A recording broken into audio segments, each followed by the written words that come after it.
Hello friends, welcome to exam Masti smart way of learning. दोस्तों, मैं राजकुमार आपका स्वागत करता हूं एग्जाम मस्ती में। और मैं इस बार आपके लिए लाया हूं राष्ट्रपति जो एक बहुत ही महत्वपूर्ण टॉपिक है, बहुत ही इंपॉर्टेंट टॉपिक है। और इससे रिलेटेड काफ़ी सारे क्वेश्चन एग्जाम में बनते हैं और ये एग्जाम के दृष्टिकोण से काफ़ी महत्वपूर्ण हो जाता है। राष्ट्रपति से रिलेटेड कितने सारे अनुच्छेद बनते हैं, किस तरह से इससे एग्जाम में क्वेश्चन बनते हैं, किस तरह से एग्जाम में क्वेश्चन पूछे जाते हैं, इससे रिलेटेड आज हम इसके बारे में जानेंगे। और इससे संबंधित कौन कौन से अनुच्छेद हैं और इसके क्या कार्य शक्तियाँ हैं, क्या कार्य विधियाँ हैं, इसके बारे में आज जानेंगे। कि भारत में राष्ट्रपति है तो राष्ट्रपति किस अनुच्छेद के तहत है, इसके बारे में आज हम सीखेंगे।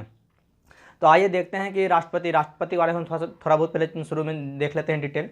तो राष्ट्रपति जिसे भारत का प्रथम नागरिक कहा जाता है, राष्ट्रपति जिसे भारत का प्रथम नागरिक कहा जाता है। अगर क्वेश्चन आपसे पूछा जाए, कभी कभी सीधा क्वेश्चन, सिंपल से ही क्वेश्चन आपसे पूछ दिया जाता है कि भारत का प्रथम नागरिक किसे कहा जाता है, और ऑप्शन आपको दिया जाएगा कि राष्ट्रपति, प्रधानमंत्री, मुख्यमंत्री, तो महान न्यायवादी, तो कौन होगा? राष्ट्रपति। यानी कि भारत का प्रथम नागरिक किसको कहा जाता है? भारत का प्रथम नागरिक, सॉरी इधर देखिएगा, भारत का प्रथम नागरिक किसको कहा जाता है? राष्ट्रपति को भारत का प्रथम नागरिक कहा जाता है। किसको?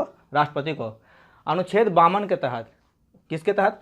अनुच्छेद 52 के तहत कहा जाता है। अनुच्छेद 52 में कहा गया है कि अनुच्छेद 52 में कहा गया कि इसमें भारत का एक राष्ट्रपति होगा। अनुच्छेद 52 के तहत क्या कहा गया है कि भारत का एक राष्ट्रपति होगा, भारत का एक राष्ट्रपति होगा। और अनुच्छेद 53 को समझने से थोड़ा सा मैं आपको यह बता दूं कि संविधान के भाग 5 के अनुच्छेद 52 से 78 तक, 52 यानी 52 से 78, 52 से 78 तक संघ की कार्यपालिका, किसकी? संघ के कार्यपालिका का वर्णन है। और संघ की कार्यपालिका के अंतर्गत कौन कौन आता है? तो संघ की कार्यपालिका के अंतर्गत मैं आपको बता दूं कि राष्ट्रपति, प्रधानमंत्री, उपराष्ट्रपति और मंत्रिमंडल जो प्रधानमंत्री के अंतर्गत रहते हैं, तो वो मंत्रिमंडल और महान न्यायवादी आते हैं जो संघ कार्यपालिका के अंतर्गत आते हैं, यानी कि कार्य जो करते हैं। यानी संघ कार्यपालिका के अंतर्गत कौन कौन आ गए? तो कभी कभी क्वेश्चन आपसे बन जाएगा कि संघ कार्यपालिका के अंतर्गत कौन कौन आते हैं, तो राष्ट्रपति, उपराष्ट्रपति, प्रधानमंत्री, मंत्रिमंडल और महान न्यायवादी आते हैं। इस तरह से आपको याद रखना है। संघ कार्यपालिका के अंतर्गत जो मैंने आपको बताया, तो संघ कार्यपालिका की जो शक्ति होती है, तो संघ कार्यपालिका शक्ति कभी कभी क्वेश्चन में पूछ दिया जाता है, एग्जाम में बन जाता है क्वेश्चन कि संघ कार्यपालिका की शक्ति किसमें निहित होती है। तो संघ कार्यपालिका की शक्ति किसमें? राष्ट्रपति में निहित होती है। किसमें? राष्ट्रपति में निहित होती है। अभी वर्तमान में हमारे राष्ट्रपति कौन है? श्री रामनाथ कोविंद जी। तो श्री रामनाथ कोविंद हमारे वर्तमान में राष्ट्रपति हैं। तो ये याद रखिएगा इनका नाम, क्योंकि कभी कभी आप अगर वर्तमान के राष्ट्रपति का भी नाम अगर भूल जाएं तो ये भी प्रॉब्लम वाली बात है। तो अनुच्छेद 53 अनुच्छेद 53 के तहत कहा जाता है कि संघ की कार्यपालिका का वर्णन किया गया है। किस में? अनुच्छेद 53 में। तो क्वेश्चन आपसे पूछ दिया जाए कि संघ की कार्यपालिका का वर्णन किस अनुच्छेद में किया गया है, तो अनुच्छेद 53 में किया गया है। अनुच्छेद 54 में क्या कहा है कि अनुच्छेद 54 में राष्ट्रपति का चुनाव। और यहाँ पे देखिए कि अनुच्छेद 55 में राष्ट्रपति के चुनाव का तरीका, यानी कि राष्ट्रपति का चुनाव और राष्ट्रपति के चुनाव का तरीका। पहले तो यहाँ पे दो क्वेश्चन आपको इस तरह से बन गए कि अगर राष्ट्रपति के चुनाव से संबंधित कौन सा अनुच्छेद है, तो अनुच्छेद 54 है। राष्ट्रपति से चुनाव का तरीका कौन सा अनुच्छेद में वर्णन किया गया, तो अनुच्छेद 55 में किया गया है। राष्ट्रपति का चुनाव होता किस तरह से? राष्ट्रपति को हम किस तरह से चुनते हैं? तो पहली बात यह है कि जनता जो है, हम लोग जो हैं, राष्ट्रपति को हम डायरेक्ट नहीं चुनते हैं। राष्ट्रपति को हम इनडायरेक्ट यानी कि अप्रत्यक्ष रूप से चुनते हैं। चुनाव के दो तरीके होते हैं, प्रत्यक्ष और अप्रत्यक्ष। प्रत्यक्ष में जिसको हम डायरेक्ट चुनते हैं, लेकिन अप्रत्यक्ष में जिसको हम डायरेक्ट नहीं चुनते हैं। तो राष्ट्रपति का चुनाव हम प्रत्यक्ष रूप से नहीं, अप्रत्यक्ष रूप से करते हैं। यानी कि राष्ट्रपति को हम चुनाव करते हैं, जैसे कि हम जिसकी चुनाव करते हैं, तो हमारे द्वारा चुने गए मंत्री जो होंगे राज्यसभा में, लोकसभा में, यानी कि संसद के दो सदन होते हैं, राज्यसभा और लोकसभा, दो सदन होते हैं। तो हमारे द्वारा चुने हुए मंत्री ही राष्ट्रपति का चुनाव करते हैं। राष्ट्रपति का चुनाव जो है अनुपातिक आधार पर गोपनीयता के रूप में होता है। अनुपातिक आधार पर गोपनीयता के रूप में होता है राष्ट्रपति का चुनाव। और राष्ट्रपति के चुनाव में क्या क्या होता है? तो राष्ट्रपति के चुनाव में होता है कि संसद के दोनों सदन जो होते हैं, लोकसभा और राज्यसभा, तो उसमें जो मनोनीत सदस्य होते हैं, और एक होते हैं निर्वाचित सदस्य। तो मनोनीत सदस्य और निर्वाचित सदस्य, इन दो बातों पर ध्यान दीजिएगा, इन दो बातों पर गौर कीजिएगा। जैसा कि मनोनीत सदस्य और निर्वाचित सदस्य में क्या अंतर है? मनोनीत सदस्य जैसे कि राष्ट्रपति के द्वारा लोकसभा में 12 सदस्य मनोनीत होते हैं, 12 सदस्य को नामित किया जाता है, 12 सदस्य को चुना जाता है, नामित किया जाता है कि 12 सदस्य राष्ट्रपति के द्वारा लोकसभा में होंगे और राज्यसभा में होंगे। और लोकसभा में कितने होते हैं, राष्ट्रपति के द्वारा 2 सदस्य नामित किए जाते हैं, तो उनको मनोनीत सदस्य कहते हैं। यानी कि मनोनीत सदस्य और निर्वाचित सदस्य। तो राष्ट्रपति का चुनाव में कौन कौन हिस्सा लेता है, तो राष्ट्रपति के चुनाव में सदन यानी कि लोकसभा और राज्यसभा, तो संसद के दोनों सदन, राज्य विधानसभा के सदस्य, निर्वाचित सदस्य, और केंद्र शासित प्रदेश के जैसे कि दिल्ली और पांडुचेरी के विधानसभा के निर्वाचित सदस्य। ये जो निर्वाचित सदस्य, मैं आपको लगातार बता रहा हूँ कि निर्वाचित सदस्य ही राष्ट्रपति के चुनाव में भाग लेते हैं। मनोनीत सदस्य जो होते हैं राष्ट्रपति के चुनाव में भाग नहीं लेते हैं। और मनोनीत सदस्य कहाँ भाग लेते हैं, ये मैं आपको आगे थोड़ी देर में बताता हूँ कि मनोनीत सदस्य भी भाग लेते हैं, लेकिन कहाँ भाग लेते हैं, उनका कि कहाँ उपयोग होता है, और निर्वाचित सदस्य का कहाँ उपयोग होता है, ये बात को ध्यान रखिएगा। निर्वाचित सदस्य राष्ट्रपति का चुनाव करते हैं, निर्वाचित सदस्य के द्वारा राष्ट्रपति का चुनाव किया जाता है। और मनोनीत सदस्य के द्वारा क्या होता है कि जब राष्ट्रपति पर महाभियोग लगाया जाता है, तो राष्ट्रपति पर अगर महाभियोग चलाया जाता है तो उसमें मनोनीत सदस्य कार्य करते हैं। ठीक है, तो इन बातों पर ध्यान दीजिएगा। तो राष्ट्रपति का चुनाव के बारे में मैंने आपको बताया कि राष्ट्रपति के चुनाव में संसद के दोनों सदन, लोकसभा और राज्यसभा, इन दोनों सदनों के जो निर्वाचित सदस्य होते हैं, राज्य विधानसभा के निर्वाचित सदस्य होते हैं, और दिल्ली या पांडुचेरी विधानसभा के जो निर्वाचित सदस्य होते हैं तो उनके जो निर्वाचित सदस्य होते हैं वो राष्ट्रपति के निर्वाचन में क्या करते हैं, भाग लेते हैं, राष्ट्रपति के चुनाव में हिस्सा लेते हैं। ठीक है, अगर जो मैंने आपको बताया कि मनोनीत सदस्य राष्ट्रपति के चुनाव में हिस्सा नहीं लेते हैं, ये इतना बात तो आपका क्लियर हो गया। साथ में क्या होता है कि अगर कोई सदन जो होता है, कोई सदन जैसे कि लोकसभा हो गया, यानी कि संसद का कोई सदन, हालांकि राज्यसभा कभी विघटित नहीं किया जाता है, राज्यसभा कभी विघटन नहीं होता है। संसद का कोई सदन अगर विघटित हो जाता है, जैसे कि राज्य विधानसभा हो गया, यानी कि या फिर दिल्ली या पांडुचेरी ये सब जो हो गया उनके विधानसभा हो गए, यानी कि किसी विधानसभा कोई अगर किसी कारणवश विघटित हो जाता है तो उसके सदस्य अगर किसी कारणवश किसी सभा का विघटित हो जाता है तो उसके सदस्य राष्ट्रपति के चुनाव में भाग नहीं लेते हैं। इन बातों पर ध्यान दीजिएगा। राष्ट्रपति के चुनाव में भाग कौन नहीं लेते हैं, तो राष्ट्रपति के चुनाव में मनोनीत सदस्य भाग नहीं लेते हैं। और अगर कोई सभा विघटित हो जाता है और तो उसके निर्वाचित सदस्य भी राष्ट्रपति के चुनाव में क्या करते हैं, भाग नहीं लेते हैं, राष्ट्रपति के चुनाव में हिस्सा नहीं लेते हैं। ठीक है, इतना आपका क्लियर हो गया होगा मैं उम्मीद करता हूँ। और इसके आगे हम देखते हैं कि अनुच्छेद 56 के अनुच्छेद 56 में क्या है कि अनुच्छेद 56 में राष्ट्रपति का कार्यकाल, राष्ट्रपति कितने समय के लिए कार्य करते हैं, कितने समय के लिए राष्ट्रपति का पद होता है। तो राष्ट्रपति का पद कितने के लिए होता है, राष्ट्रपति का पद मात्र 5 साल के लिए होता है। कितने साल, 5 साल के लिए होता है। राष्ट्रपति का पद कितने साल के लिए होता है, 5 साल के लिए होता है। यानी कि कोई भी राष्ट्रपति जो होते हैं वह मात्र 5 साल के लिए कार्य करेंगे, और इसके अगले वर्ष जब 5 साल उनका कार्यकाल उनका पूरा होता है तो दोबारा भी ये राष्ट्रपति चुने जा सकते हैं, या फिर इनके कार्यकाल पूर्ण होने के पूर्व ही, यानी कि पहले ही राष्ट्रपति का एक और चुनाव कर दिया जाता है, और जैसे ही इनका कार्यकाल पूरा होता है वो राष्ट्रपति शपथ ग्रहण करते हैं। ठीक है, इन बातों पर ध्यान दीजिएगा। यानी कि राष्ट्रपति का कार्यकाल पूर्ण होने से पहले ही राष्ट्रपति का एक चुनाव कर दिया जाता है, और अगर राष्ट्रपति का चुनाव किसी कारणवश उसमें अगर देरी होती है तो क्या होता है, यही जो वर्तमान राष्ट्रपति होंगे जब तक वो अपने पद पर बने रहेंगे, जब तक कि एक अगले राष्ट्रपति का चुनाव ना हो जाए। और अगर अगले राष्ट्रपति का चुनाव नहीं होता है और अगर ये दोबारा से राष्ट्रपति बनने का अधिकार बन सकते हैं, हमारे संविधान में क्या है, हमारे भारत देश में क्या है कि एक व्यक्ति कितनी बार भी राष्ट्रपति बन सकता है अगर वो बनता है तो। लेकिन अमेरिका के संविधान में क्या है, अमेरिका का प्रावधान क्या है कि वहाँ पे जो भी व्यक्ति राष्ट्रपति बनते हैं तो एक व्यक्ति मात्र 2 ही बार राष्ट्रपति बन सकता है। कितनी बार, मात्र 2 ही बार। कहाँ, अमेरिका में।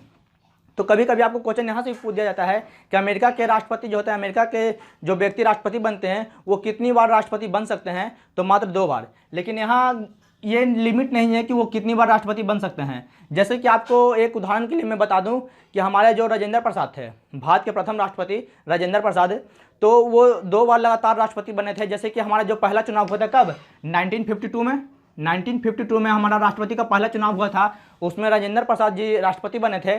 और 1957 5 साल पर जो दूसरा चुनाव हुआ था 1957 में, तो वो दोबारा से राष्ट्रपति निर्वाचित किए गए थे। दोबारा से राष्ट्रपति चुने गए थे कौन? राजेंद्र प्रसाद। इस तरह से राजेंद्र प्रसाद जी का कार्यकाल कितने साल का था? 10 साल का था। तो कभी कभी क्वेश्चन यहाँ से भी बनता है कि सबसे अधिक सालों तक किनका कार्यकाल रहा है? तो राजेंद्र प्रसाद जी का रहा है, और राजेंद्र प्रसाद हमारे भारत के प्रथम राष्ट्रपति थे। इस तरह से ध्यान रखिएगा, ठीक है। तो यहाँ पे मैंने आपको बताया कि राष्ट्रपति का कार्यकाल। इसके बाद आता है अनुच्छेद 57। अनुच्छेद 57, अनुच्छेद 57 में क्या है कि पुनः निर्वाचन का पात्रता, पुनः निर्वाचन का पात्रता, यानी कि इसमें मैंने आपको अभी थोड़ी देर पहले जो 56 में बताया, ठीक वही बात इसमें भी लागू होता है। यानी कि अगर राष्ट्रपति का कार्यकाल पूरा हो जाता है, राष्ट्रपति का अगर कार्यकाल पूरा हो जाता है, तो राष्ट्रपति का कार्यकाल पूरा होने से पहले अगर चुनाव नहीं होता है, चुनाव में अगर कोई देरी होती है, तो वह जो राष्ट्रपति होता है, वर्तमान राष्ट्रपति होता है, वह अपने पद पर बना रहता है जब तक कि अगले राष्ट्रपति का चुनाव ना हो जाए। और अगर अगले राष्ट्रपति का चुनाव नहीं होता है तो यह पुनः दोबारा से ये राष्ट्रपति बन सकते हैं। अगर चुनाव होता है और उस चुनाव में अगर ये जीत जाते हैं तो दोबारा से राष्ट्रपति, जो वर्तमान राष्ट्रपति हैं, दोबारा से राष्ट्रपति बन सकते हैं, ठीक है। तो ये दोबारा से राष्ट्रपति बनने का पात्र होते हैं, इस तरह से याद रखिएगा। तो कभी कभी एग्जाम में पूछ दिया आपको कि पुनः राष्ट्रपति का जो पात्रता होगा, निर्वाचन का जो पात्रता होगा, किस अनुच्छेद में होगा? तो अनुच्छेद 57। हालांकि जो इम्पोर्टेंट जो रहते हैं अनुच्छेद वो कौन कौन से हैं, तो मैं आपको अंतिम में बताता हूँ कि कौन कौन से अनुच्छेद इंपॉर्टेंट हो जाते हैं। लेकिन इन बातों को भी ध्यान देते चलिएगा, क्योंकि जो मैं बात को आपको बता रहा हूँ, जो अनुच्छेद में आपको पूरी तरह से मैं आपको क्लियर करते जा रहा हूँ, पूरी तरह से मैं आपको समझाते जा रहा हूँ, तो इनको ध्यान देते चलिएगा, ठीक ना। और इनको अगर होता है तो नोट्स भी बना लीजिए, नहीं तो वीडियो को 1 से 2 बार जरूर देखिए। तो अनुच्छेद देखते हैं नेक्स्ट। अनुच्छेद क्या है? 58 सॉरी, अनुच्छेद क्या है? 58 में क्या है कि राष्ट्रपति को चुने जाने की योग्यता, यानी कि राष्ट्रपति बनने की योग्यता। और साथ में ये भी देखिए कि अनुच्छेद 59, अनुच्छेद 58 और 59 दोनों में एक ही बात है। और क्या है तो वो देखिए कि राष्ट्रपति पद के लिए शर्तें, यानी कि योग्यता और शर्तें दोनों बात एक ही हैं। दोनों को समझने के लिए बात एक ही है। क्या क्या है बात कि योग्यता क्या होगी, यानी कि शर्तें क्या होगी, योग्यता क्या होंगी राष्ट्रपति बनने के लिए, योग्य आप उस योग्य हैं कि नहीं, और योग के साथ साथ उसकी शर्तें क्या होंगी। क्या आप राष्ट्रपति क्या ऐसे ही बन जाएंगे? राष्ट्रपति बनना इतना आसान है? नहीं, राष्ट्रपति बनना इतना आसान नहीं है। राष्ट्रपति बनने के लिए कुछ शर्तें होती हैं, कुछ योग्यताएं होती हैं। तो शर्तें और योग्यताएं क्या होती हैं? तो 35 वर्ष की आयु पहली बात है। उससे पहले बात क्या है कि कोई भी व्यक्ति अगर राष्ट्रपति का चुनाव लड़ता है, चुनाव अगर लड़ने जा रहा है, तो वह भारत का नागरिक होना चाहिए। कहाँ का? भारत का नागरिक होना चाहिए, भारत का नागरिक होना चाहिए। दूसरी बात क्या कि उसकी आयु 35 वर्ष पूर्ण होनी चाहिए, 35 वर्ष पूर्ण हो जानी चाहिए। तीसरी बात क्या है कि वह लोकसभा का सदस्य निर्वाचित होना हो, यानी कि 35 वर्ष की आयु पूर्ण होनी चाहिए। और तीसरी बात क्या है कि वह लोकसभा का सदस्य निर्वाचित होना चाहिए। उससे लोकसभा का जो सदस्य होता है निर्वाचित होने के योग्य होना चाहिए वो, ठीक है। ये आपकी तीसरी बात हो गई। तो इन बातों पे ध्यान दीजिएगा, लोकसभा का सदस्य निर्वाचित होने के योग्य होना चाहिए। और चौथी बात क्या होती है कि किसी भी सरकारी लाभ के पद पर वह ना होगा। किसी भी, यानी कि जो भी व्यक्ति राष्ट्रपति का चुनाव लड़ रहा है तो किसी भी सरकारी लाभ के पद पर नहीं होगा, किसी भी सरकारी लाभ के पद पर बना हुआ नहीं रहेगा। अगर वह किसी भी सरकारी लाभ के पद पर रहता है और राष्ट्रपति का चुनाव लड़ने जा रहा है तो उसको क्या होगा? इस्तीफा देना होगा उस पद से। अगर राज्य का राज्यपाल हो गया तो राष्ट्रपति के जो और भी क्या क्या इनके शर्तें हैं और भी क्या क्या योग्यताएं होनी चाहिए। तो पहले मैंने आपको बताया कि चौथा, जो राष्ट्रपति बनने के लिए किसी भी लाभ के पद पर नहीं होना चाहिए, यानी कि कोई भी व्यक्ति जो राष्ट्रपति बनता है तो वह किसी भी सरकारी लाभ के पद पर नहीं होगा। जो जैसे कि वर्तमान जैसे कि जो राष्ट्रपति हैं, उपराष्ट्रपति हैं, तो वह राज्य के राज्यपाल, इन सभी के जो पद होते हैं उनके पद पर नहीं माने जाते हैं, यानी कि वह मान्य नहीं होता है, उनको उस पद से इस्तीफा देना होता है, ठीक है। तो इन बातों को ध्यान रखिएगा। और उनकी योग्यता क्या है, कभी कभी एग्जाम में पूछ देता है कि भारत का राष्ट्रपति बनने के लिए कितनी आयु निर्धारित है, तो यानी कि 35 वर्ष की आयु, 35 वर्ष की आयु क्या होनी चाहिए? पूर्ण होनी चाहिए।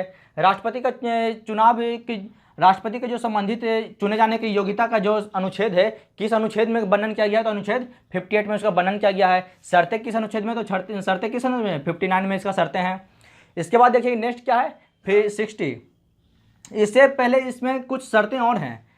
59 में शर्तें क्या और हैं कि राष्ट्रपति बनने के लिए जो होता है, अगर कोई व्यक्ति राष्ट्रपति का चुनाव लड़ रहा है, ये तो मैंने आपको बता दिया कि 4 शर्तें ये हो गई। 4 और क्या शर्तें हैं? उसके पास 50 अनुमोदक यानी 50 प्रस्तावक होने चाहिए। राष्ट्रपति बनने के लिए उसके तरफ से 50 प्रस्तावक होने चाहिए जो उसके सपोर्ट में रहेंगे, 50 अनुमोदक होने चाहिए। साथ साथ में क्या होगा कि उसको भारतीय रिजर्व बैंक में 15,000 रुपये 15,000 रुपये उसको भारतीय रिजर्व बैंक में जमानत के रूप में जमा करने होंगे। और जब उसको जमानत के रूप में जब वो 15,000 रुपये, कितने, ये ध्यान रखिए 15,000 रुपये, 15,000 रुपये यहाँ पे क्यों जमा ले रहा है? 15,000 रुपये जमा इसलिए ले रहा है ताकि वो राष्ट्रपति का चुनाव को सीरियसली ले, ये मजाक के तौर पर ना, सीरियसली तौर पर वो राष्ट्रपति के चुनाव के लिए सीरियस हो। ठीक है, तो 15,000 रुपये उसको राष्ट्रपति के चुनाव के लिए उनको भारतीय रिजर्व बैंक में 15,000 रुपये उनको जमा करना होता है, जमानत के रूप में उनको जमा लिया जाता है।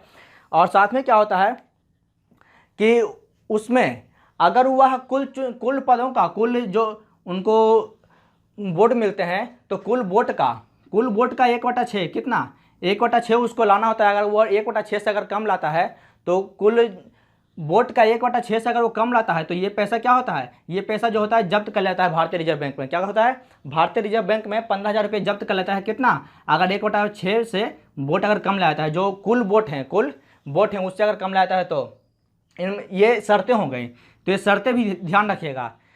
ठीक है, इसके बाद देखते हैं नेक्स्ट अनुच्छेद क्या है। तो नेक्स्ट अनुच्छेद क्या है, 60 अनुच्छेद में क्या कहा गया है कि अनुच्छेद 60 में कहा गया है कि राष्ट्रपति द्वारा शपथ ग्रहण, राष्ट्रपति शपथ ग्रहण कैसे करता है, उसका शपथ कौन ग्रहण करवाता है।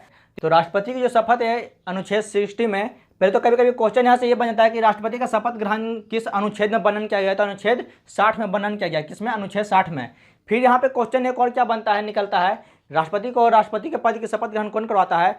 तो पहले तो ये है कि राष्ट्रपति शपथ ग्रहण की क्या बोलते हैं कि मैं श्रद्धापूर्वक, यानी कि कोई भी अगर शपथ ग्रहण करता है तो अपने शपथ पे कैसे कहेगा कि मैं निष्ठापूर्वक किस कार्य को करूंगा। यानी कि राष्ट्रपति जी क्या चीज़ बोलेंगे कि मैं श्रद्धापूर्वक राष्ट्रपति के कार्य को क्या करूंगा, उसका पालन करूंगा, और उसके विधि यानी कि उसके कानून का संरक्षण करूंगा, उसको निष्ठा के साथ उसका पालन करूंगा, उसके कार्य को। तो संविधान के कानून, उसके संविधान की विधि का निष्ठापूर्वक उसका कार्य करूंगा, उसको पूर्ण करूंगा। यानी कि इस तरह से वो शपथ ग्रहण करते हैं। और उनको शपथ कौन ग्रहण करवाता है, सबसे महत्वपूर्ण बात क्या है कि राष्ट्रपति को शपथ कौन ग्रहण करवाता है। तो राष्ट्रपति को शपथ जो उच्चतम न्यायालय के जो मुख्य न्यायाधीश होते हैं, और उच्चतम न्यायालय के जो मुख्य न्यायाधीश होते हैं, या मुख्य न्यायाधीश की अनुपस्थिति में जो वरिष्ठम जो मुख्य न्यायाधीश होते हैं, वरिष्ठम न्यायाधीश के द्वारा राष्ट्रपति को शपथ ग्रहण करवाई जाती है। यानी कि उच्चतम न्यायालय के मुख्य न्यायाधीश या फिर उनके अनुपस्थिति में, अगर वो अनुपस्थित हैं, तो वरिष्ठम न्यायाधीश, कौन, उच्चतम न्यायालय के वरिष्ठम न्यायाधीश राष्ट्रपति को शपथ ग्रहण करवाते हैं। इन बातों पर ध्यान रखिएगा। अगर राष्ट्रपति, ये भी बात ध्यान दीजिएगा कि अगर राष्ट्रपति का कार्यकाल या फिर राष्ट्रपति को उसके पद से हटाया जाता है, उस पर महाभियोग चलाकर उसके पद से हटाया जाता है, या फिर राष्ट्रपति का कार्य बाहक होता है कोई, ये राष्ट्रपति को उसके किसी कारण से अपना कार्य करने में विधिवत, यानी कि उसको कोई प्रॉब्लम है, तो वह कुछ समय के लिए कार्य नहीं कर पा रहा है, राष्ट्रपति पद पे वो ठीक से तरह से बना हुआ नहीं है, तो कोई भी व्यक्ति जैसे कि उच्चतम न्यायालय के न्यायाधीश हो गए या फिर उपराष्ट्रपति हो गए, अगर राष्ट्रपति का कार्यवाहक के रूप में कार्य करते हैं, यानी कि राष्ट्रपति के रूप में कार्य करते हैं, तो उसको भी इसी तरह से शपथ ग्रहण करना होगा। किस तरह से, इसी तरह से पूरी बात के साथ शपथ पहले ग्रहण करेंगे, उसके बाद वो राष्ट्रपति का कार्यवाहक के रूप में कार्य करेंगे। ठीक है, इसी बात पर भी ध्यान रखिएगा। फिर अनुच्छेद 61 क्या है, राष्ट्रपति पर महाभियोग चलाने की प्रक्रिया, यानी कि राष्ट्रपति को उसके पद से हटाने की प्रक्रिया काफ़ी तरह से राष्ट्रपति, या फिर देखिए कि उस पर महाभियोग किस तरह से चलाया जाता है। अगर किसी सदन से, जैसे कि लोकसभा, संसद के 2 सदन मैंने आपको बताया कि लोकसभा और राज्यसभा, तो अगर किसी सदन से राष्ट्रपति पर कोई आरोप लगाया जाता है, राष्ट्रपति पर अगर कोई आरोप लगाया जाता है किसी सदन के द्वारा, तो उस सदन के 1/4 भाग, यानी कि पहले तो एक नोटिस तैयार किया जाएगा जो राष्ट्रपति के पास भेजा जाएगा। तो उस पर 1/4 जो सदस्य होंगे उस सदन के, उनके हस्ताक्षर होंगे, और 1/4 जो सदस्य के हस्ताक्षर होंगे, उसके बाद जो 2/3 सदस्यों के हस्ताक्षर के साथ एक नोटिस अगले सदन में भेजा जाता है। और उस सदन में क्या होता है कि उस पर क्या होती है, एक बैठक बैठती है और उस पर जांच पड़ताल चलती है कि राष्ट्रपति आरोपित हैं या नहीं। अगर उसमें अगर आरोपित हैं, तो पहले तो क्या है कि अगर आरोपित हैं तो कोई भी व्यक्ति अगर उस पर आरोप लगाया रहा है, तो वो अपने बारे में, वो अपने पक्ष में कुछ कह सकता है। यानी कि जब ये जो नोटिस अगले सदन में भेजा जाता है, तो राष्ट्रपति अपने पक्ष में कुछ कह सकते हैं, राष्ट्रपति अपने पक्ष में रख सकते हैं। जब तक आरोप सिद्ध न हो जाता है, तो राष्ट्रपति अपने पक्ष में उसके बारे में कह सकते हैं। अगर संविधान का अगर कोई उल्लंघन राष्ट्रपति करते हैं, तो अगर संविधान का उल्लंघन कोई राष्ट्रपति करते हैं, तो इन पर नोटिस भेजा जाता है। इनके पास पहले 14 दिन पहले, ये ध्यान रखिएगा कि महाभियोग चलाने से पहले राष्ट्रपति के पास कितने दिन पहले नोटिस भेजा जाता है, तो 14 दिन पहले। कितने, 14 दिन पहले राष्ट्रपति के पास एक नोटिस भेजा जाता है और इसको दूसरे सदन में पेश किया जाता है और दूसरे सदन में अगर आरोप सिद्ध हो जाता है तो राष्ट्रपति पर महाभियोग सिद्ध समझा जाता है और राष्ट्रपति को उसके पद से हटना होता है। ठीक है, अभी तक भारत में एक भी बार किसी पर महाभियोग नहीं चलाया गया है, किसी भी राष्ट्रपति पर अभी तक महाभियोग नहीं चलाया गया, ये भी याद रखिएगा। अगर कभी कभी क्वेश्चन में पूछ दे कि राष्ट्रपति किस राष्ट्रपति पर महाभियोग चलाया गया है और इनमें से कोई नहीं आंसर होगा तो इनमें से कोई नहीं ही टिक कीजिएगा, क्योंकि अभी तक ये भारत में एक भी बार किसी पर महाभियोग नहीं चलाया गया है। फिर अनुच्छेद 62, अनुच्छेद 62 में क्या कर रहा है कि राष्ट्रपति का पद रिक्त हो, यानी कि राष्ट्रपति का पद रिक्त हो, उसके भरने के लिए उसके भरने का समय क्या होगा, और या फिर आकस्मिक यानी कि अचानक के उसका पद रिक्त हो जाए तो उसको भरने के लिए उसके निर्वाचित व्यक्ति का कार्यवाहक के रूप में कौन कार्य करेगा और उसका कार्यकाल क्या होगा, इसके बारे में थोड़ा समझते हैं। यानी कि अगर राष्ट्रपति का पद रिक्त होने का देखिए बहुत सा कारण हो सकता है, जैसे कि राष्ट्रपति पर महाभियोग चलाकर तो उसको हटाया जा सकता है, पहली बात। उसकी तत्काल कार्यकाल के दौरान ही उसकी मृत्यु हो जाए, जैसे कि आपको कार्यकाल के दौरान मृत्यु हो जाए, आपको यहाँ पे क्वेश्चन मैं आपसे पूछता हूँ, उसका आप कमेंट में बताइएगा, नहीं तो थोड़ी देर में आपको मैं बताता हूँ। जैसे कि अगर कार्यकाल के दौरान मृत्यु, तो ऐसे पहले राष्ट्रपति कौन थे, भारत के ऐसे पहले राष्ट्रपति कौन थे जिनके कार्यकाल के दौरान ही मृत्यु हो गई थी, ये आप मुझे कमेंट में बताइएगा। तो भारत के पहले राष्ट्रपति कौन थे जिनके कार्यकाल के दौरान मृत्यु हो गई थी। तो जैसे कि रिक्त हो जाए, पद रिक्त हो जाए, यानी कि पद अगर कोई कब रिक्त हो सकता है, कब, तो यानी कि पहले तो उन पर अगर महाभियोग चलाया जाता है या फिर किसी कारणवश वो राष्ट्रपति के कार्य को ठीक तरह से नहीं कर पा रहे हैं, तो यानी कि कुछ समय के लिए वो या फिर बीमार हो जाते हैं या फिर उनको किसी कारण वह इस्तीफा देते हैं, क्या करते हैं, इस्तीफा देते हैं, या फिर अपने कार्यकाल के दौरान उनकी मृत्यु हो जाती है, तो इस तरह से राष्ट्रपति का पद रिक्त हो सकता है। तो राष्ट्रपति का पद देखिए, जब अगर राष्ट्रपति का कार्यकाल पूरा होता है, उपराष्ट्रपति राष्ट्रपति के पद पर कब नियुक्त हो सकता है, यहाँ पर यह बात ध्यान रखिएगा कि उपराष्ट्रपति राष्ट्रपति के पद पर ऐसे ही नियुक्त नहीं हो सकते हैं। अगर राष्ट्रपति का कार्यकाल पूरा हो जाता है और कार्यकाल के दौरान अगर अगला चुनाव जब तक नहीं होता है तो वह राष्ट्रपति ही, यानी कि वर्तमान राष्ट्रपति ही राष्ट्रपति के पद पर निहित रहेंगे जब तक अगला राष्ट्रपति का चुनाव न हो जाए, अगला राष्ट्रपति शपथ ग्रहण न कर लें, जब तक वर्तमान राष्ट्रपति के रूप में निहित रहेंगे। अगर राष्ट्रपति की मृत्यु हो जाती है, अगर राष्ट्रपति की मृत्यु होती है या फिर कोई राष्ट्रपति बीमार पड़ जाता है या फिर किसी कारणवश राष्ट्रपति का कार्यकाल नहीं कर पा रहे हैं, वह किसी कारणवश राष्ट्रपति कार्यालय नहीं पहुंच पा रहे हैं, तो तब उपराष्ट्रपति कार्य करते हैं। तो इन बातों पर ध्यान दीजिएगा। अगर राष्ट्रपति पर महाभियोग चला जाता है तो उस समय भी उपराष्ट्रपति कार्य नहीं करते हैं, उस समय उससे पहले 6 महीने के अंदर क्या करता है, एक अगला चुनाव कराया जाता है, एक 6 महीने के अंदर एक राष्ट्रपति का चुनाव कराया जाता है। जब तक उस समय फिर अगर चुनाव 6 महीने के अंदर नहीं होता है तब तक उपराष्ट्रपति कार्य करते हैं। अगर उपराष्ट्रपति की अनुपस्थिति में उच्चतम न्यायालय के न्यायाधीश या फिर उच्चतम न्यायालय के वरिष्ठतम न्यायाधीश राष्ट्रपति के रूप में कार्य करते हैं। और जो भी राष्ट्रपति के रूप में कार्य करता है उसको राष्ट्रपति के रूप में, यानी कि राष्ट्रपति के भत्ते, राष्ट्रपति की सुख सुविधा, जैसे कि राष्ट्रपति भवन में रहना, फ्री रहना, राष्ट्रपति भवन में रहना। राष्ट्रपति भवन कहाँ है? राष्ट्रपति भवन दिल्ली में है, तो राष्ट्रपति भवन में रहना और उसको गाड़ी, वहाँ की सुविधा, हर तरह की सुविधा उसको दी जाएगी। किसको? राष्ट्रपति को दी जाएगी। ठीक है, तो अनुच्छेद 62 में ये कहा गया है। ठीक, ये ध्यान रखिएगा कि राष्ट्रपति का पद किस किस समय रिक्त हो सकता है और किस तरह से वो रह सकते हैं। तो ये अनुच्छेद 62 में निहित है।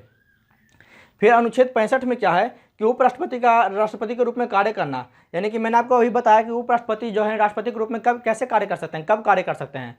तो उपराष्ट्रपति जो है राष्ट्रपति के रूप में कब कार्य कर सकते हैं, यानी कि जब राष्ट्रपति की अचानक बीमार पड़ जाएं, अचानक कार्यालय न पहुंच पाएं, या फिर राष्ट्रपति की अचानक, यानी कि क्या हो सकता है, राष्ट्रपति की किसी कारणवश ना पाएं या फिर उनकी अचानक मृत्यु हो जाए तो कार्यवाहक के रूप में कोई कार्य कर सकता है। यानी कि राष्ट्रपति की अचानक मृत्यु हो जाए, वह बीमार हो जाए, तो